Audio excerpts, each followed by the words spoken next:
How to be a coach versus a friend. Let's get into it. So a common place many people find themselves in is being the brand new manager or the brand new supervisor. Or perhaps you've moved companies and now you're a new manager, you're a sales leader of a new team. Or perhaps you founded a company, you're the founder of the company or your practice, and now you've hired a whole new team.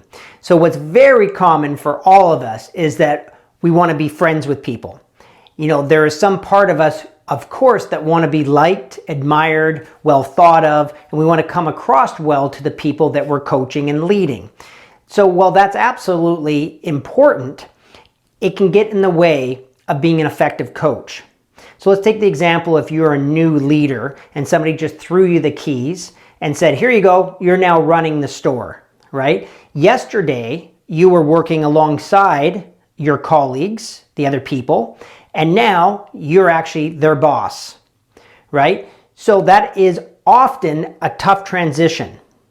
And it begins with you being straight that you now are not their friend.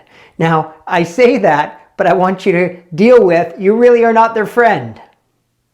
You may still go out for a coffee with them. You may still hang out because they may be your friends. But from a leadership perspective, if I'm the key holder, okay, if I'm in charge of running the team, I do not want to relate to people as friends. It is ineffective, disempowering, and disingenuous. When we're there in a business relationship, we can be friendly, but I'm not going to be friends. I want you to relate to me, and this is by me demonstrating to you this fact that I'm here to provide leadership. I'm here to provide coaching. I'm here to provide direction. I'm here to get the job done. You see, as a leader, as a manager, as a coach, there's something very specific that we're paid to do. No matter where you sit in the organization, even if you are the founder of the organization, you are beholden to your shareholders or to your investors or to yourself for sure, that the job gets done. That's the only concern of a leader. Anything less than that, again, dilutes your effectiveness in your communication, in your clarity, and in your focus, and in your coaching of others. So I always took that frame of reference for myself. From a young age, I was, a similar age group way back, young leader, 18, 19 years old, working alongside buddies that, I would go out with after work, or even in some cases working alongside family members. But they knew not to cross the line with me. At work, game face was on. At work, we were there for the customers. At work, we were there for profitability. At work, we were there for building the business and the sales and the revenue. And people had to be on my page about that because that's what I needed to lead the team effectively.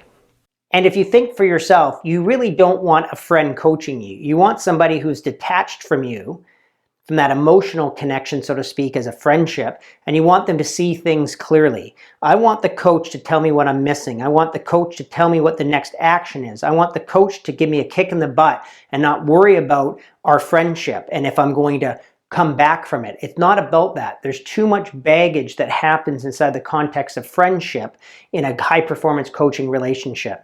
So again, I want to reiterate, I am not saying don't have friends, don't coach friends, don't be friendly, don't bring kind of a friendly spirit to your coaching. We definitely want to be empathetic. We definitely want to listen. You could say like friends listen, but only to a certain point, because great coaches are going to quickly move to what's the next action we could take. How do we move forward from this spot? That's coaching. Right? Friends often stop short. They just listen compassionately. We want that from our friends. And they may not give you any coaching to move forward, and that's appropriate. But great coaches know how to listen with empathy, listen with compassion, but always be thinking, now where do we move to have my player win the game? Do you see the difference? Friends may not go there. So don't be friends with your employees. Don't be friends with your coworkers. If you're paid to have the key, and if you said, I accept this mission, I accept the mission, which is to have this business be ultra successful. I accept the mission to have the entire team work in a great environment. I accept the mission to provide outstanding customer service. I accept the mission to be extremely profitable. Well, then that is your mission. And along the way, it's not about whether you have friends on the team or not. It's about whether you can count on each other to fulfill that mission. And I don't need to be your friend to be on the same page. You think about a large organization, 1,000 people, 5,000 people, 100,000 people. Do you think everyone are friends? No, but the great organizations have a senior relationship to each other. A senior relationship meaning above the level of friend. They relate to one another as high performers on a team that is out to win the championship.